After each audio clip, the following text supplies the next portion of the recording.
What's going on, guys? Welcome back to the channel, and I appreciate you guys coming to view this video. Now, today's video is going to be a little different, as normally I would do a music video breakdown on my music video channel, which I'll leave a link in the description below. And I recommend you watch this video all the way before watching this breakdown. So go ahead and go watch the full video, then come back and you'll have a better understanding of everything that's happening in the video. I thought this would be a good breakdown because it's way different from all the other videos he has put out in the past. And well, Aries really does good views within a month to a few months. We were able to achieve what he would make in those months in a day. You know, because the content was way different, we were able to get way more views in a quicker time. And I think overall people just enjoyed the video, and it wasn't his usual just hardcore rap video. And I think that really widened the spectrum of people who are interested not only in the song but actually viewing the video. This was the first time I did a video with another director. I'm gonna go into it, and I'm gonna pause here and there. I'll break some things down, talk about how either they were lit, how it was shot, or what we did in that particular scene. So yeah, let's just watch it.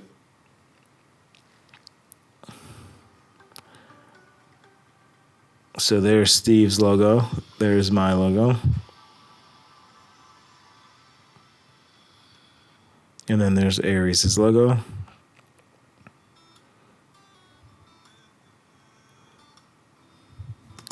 All right, so first things I'm going to break down this opening shot and what we did for it.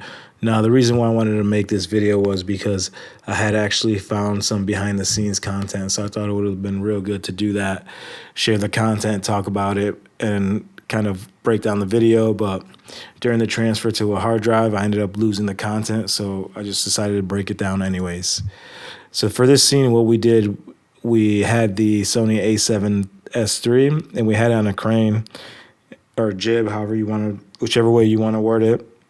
And we had that on a track dolly. So as we were doing a push into the barn, we also kind of craned down just right underneath this sign here. And I thought that made a really good intro introducing Aries. Now, as you can see, the guitarist here, this was the guy who actually produced the song. And again, guys, I'll put a link to all their stuff in the description so you guys could check it out.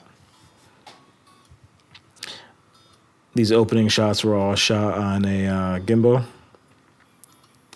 And for this shot, there was actually way more glare. We didn't have a polarizer filter, so we ended up just flagging the right side or the left side of the car. So you could see the flag here.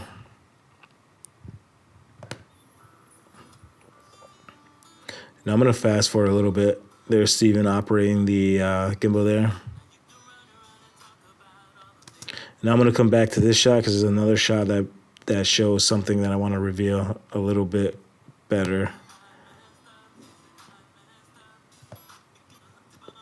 All right, I'm going to just fast forward.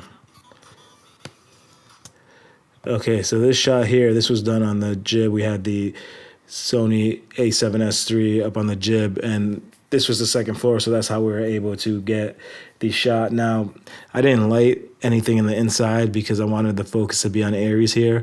Also, when you watch the video, you're going to understand what's up here. I mean, you already have a generalization of an idea of what's up there, right? You have the hay here. You have a hay bales here. So you kind of already know what's in there. So I didn't feel the need to backlight anything in there because all that information really wasn't important to the scene.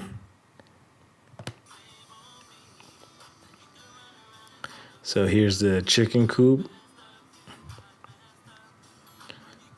So now real quick, I want to talk about the location because we ended up getting the location actually for free. I put out an ad for looking for a farm location, and you know we were going to pay to use the location, but a lady ended up reaching out to us saying she had a farm location. She allowed us to come down. We kind of toured the property, and we just toured the whole property, figuring out where we were going to shoot, looking at different locations, and this was a really big farm. Obviously not this right here, but the what you see in here is just like a tiny portion of this farm.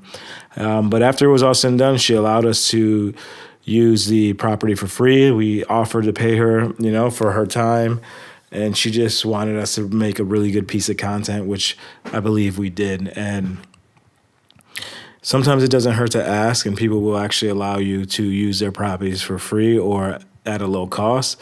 My only thing is fully respect the property, fully respect the property owners, and fully disclose what you're doing so that way there's no surprises on the property owner, which could probably get you booted off the property. So just come with respect. Let it be known exactly what you're doing, where you're doing. This way there's no issues, and you'll be able to shoot either on that property, or maybe they own more property that you might use later down the line.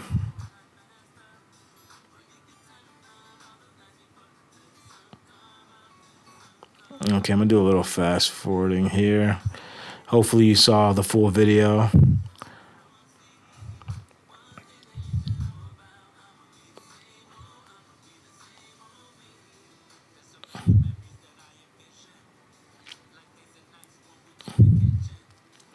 Now, you could, if you're watching, probably notice the shifts in the color and all that. We're not colorists by trade. We didn't have the budget for a colorist, so we did the best we could. Now, I didn't really edit the video. I'll show you. Primarily, I directed and location scouted and did a few other things. But I want to jump back real quick. And there's a better scene of it. I think there's a better scene that comes up, but I'll just talk about it real quick. So I want to talk about using the right lenses and lens compression and all that stuff, because this shot here was shot with a 70-200, I believe. And as you can see, this mountain range looks a lot closer than it actually was. This was probably about in the range of 5 to 10 miles away, but because of the distance, the focal length of the lens and the 70-200, you can see it compress the image, bringing the background real close to the foreground, making it appear as if it's really closer. And tricks like this have been done in the past. If you watch Lord of the Rings, you'll see they kind of did that with the heights. It's a little bit different what they did there, but especially if you're doing like cityscapes, man, it looks really good. So definitely check that out, man. And I'll try to find a video and put a link in the description so you guys can see exactly what I'm talking about, because I'm probably not wording it the right way.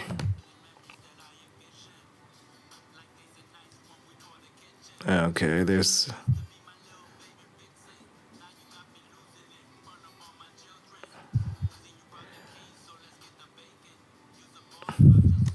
All right, so yeah, let's talk about this scene. So this was the attic or the second floor, the nook. I know there's a word for it, but I can't think of it off the top of my head. And basically what happens is, in the beginning of the year, they buy all the hay bales and they just load this second floor with it. So this actually goes back a good, probably like 20 to 30 feet, maybe even more. And the only lighting that was available actually in this place was this overhead, these construction lights. So what we did was we added a panel left and right and kind of not flagged it, but used the barn doors to shape it so it would just hit this section here. And I think it worked really well, the lighting in this particular shot.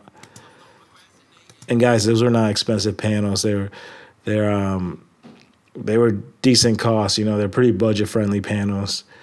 And as you can see, the reverse shot here was the only natural light that came up. And this is the door that he was sitting in the previous shots. And this little contraption, in case you were wondering, is just like an elevator basically to bring up the hay bales.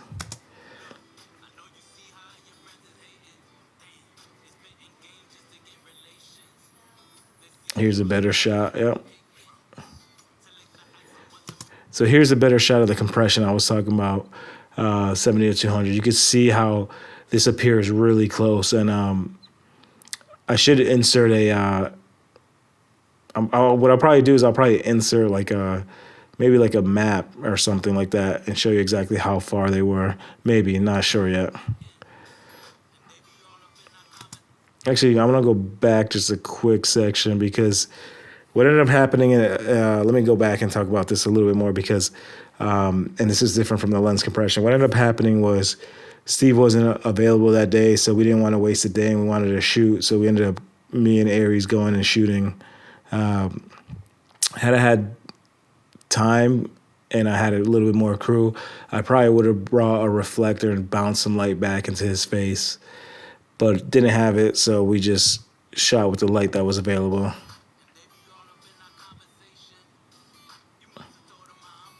So the owner knew about those shots, these shots here. We fully disclosed what we were doing up there.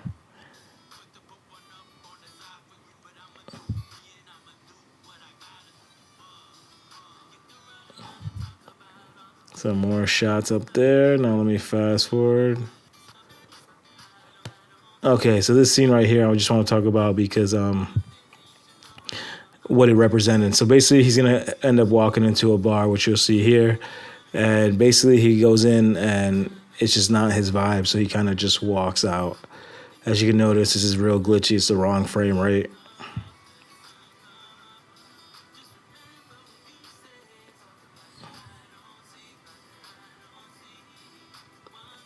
Okay, so here we have like drone shots. This shot is pretty cool to talk about because how I ended up getting this shot was she was in the front seat. I actually hung my camera and my body outside of the back window and just shot forward as she was hanging out of the front window.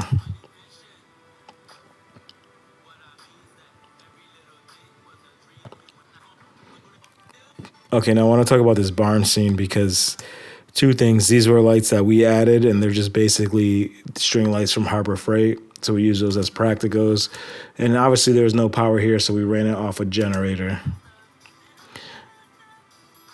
Now we did have 4 Pavo tubes, and I'm going to fast forward a little bit here.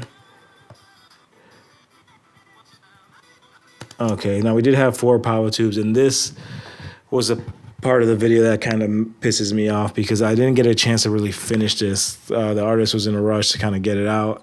So I really didn't get a chance to finesse all this fire effects and all that.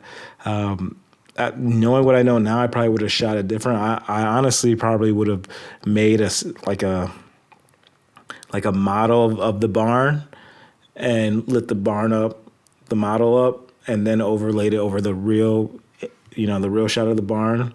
And then my lighting was off real bad. I messed up with the lighting. I should have had, as you can see, there's a hot spot here to the right. I should have had him with the Pavo tube inside flashing out instead of outside flashing in. So that was a big fumble on my end there. The idea was good. The execution was bad.